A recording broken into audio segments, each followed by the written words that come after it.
name's Jamie Stone, and today we're going to be making a calendula ointment, or as some people like to call it, a salve. Now, calendula promotes cell growth. It also is an antiseptic and an anti-inflammatory. The ointment we are going to prepare today, you can use on wounds, cuts, cradle cap, diaper rash, and other rashes.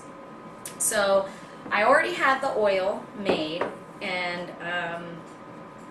what I did was I picked calendula just out of my garden, the buds as they were starting to open up, and I just put them in this jar with a cold pressed olive oil and let those herbs infuse their constituents and their goodness in this oil for about 3 to 4 weeks.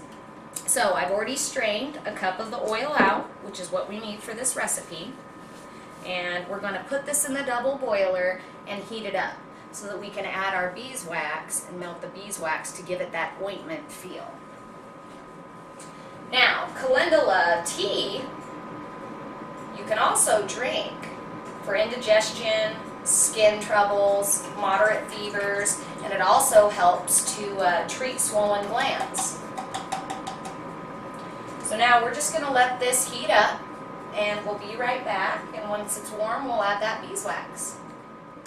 Alright, so our calendula oil has heated up, and now I'm going to add a 1/4 cup of beeswax, either grated or you can buy the pastilles that are already broken up, to our 1 cup of the calendula infused oil.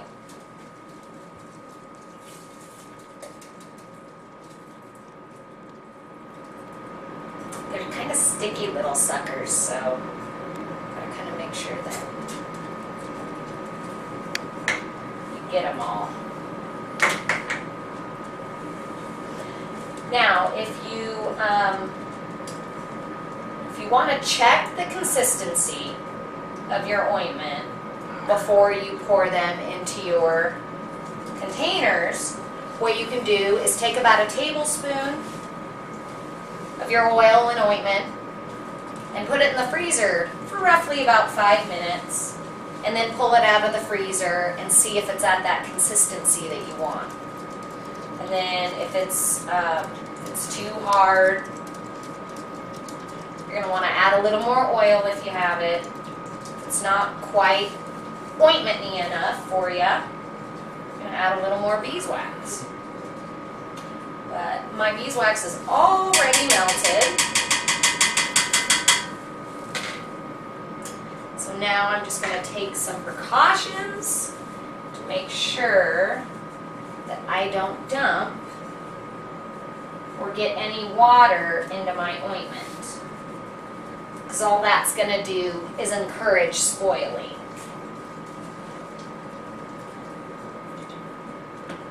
Bear with me, this could be painful to watch.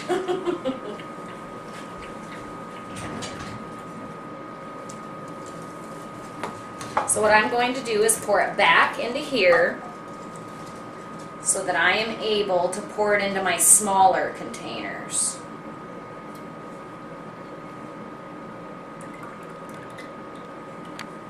All right.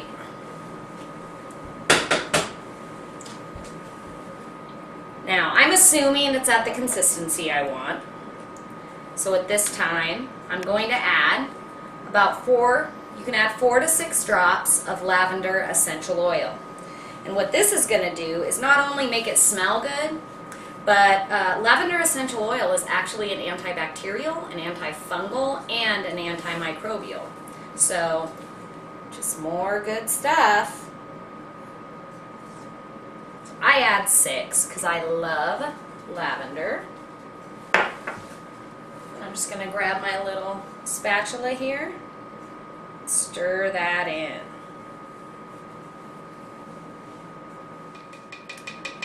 Alright, everything is all stirred up now. We're ready to pour them into our containers. Now, something really important as far as calendula goes is you never want to use calendula on a cut or a scrape or any type of wound that is infected. Because calendula, like we talked about earlier, promotes that cell growth. And so it can actually cause your wound to heal over the infection, which actually draws that infection into your body or pushes that infection into your body. So just keep in mind that you don't want to put it on anything infected. So this will keep, as long as it's kept in a cool, dark place. This will actually keep for at least a year. So I'm excited to try it. It's a new recipe for me. I'm sure it's awesome. I love calendula. And thanks for watching. Have a good night.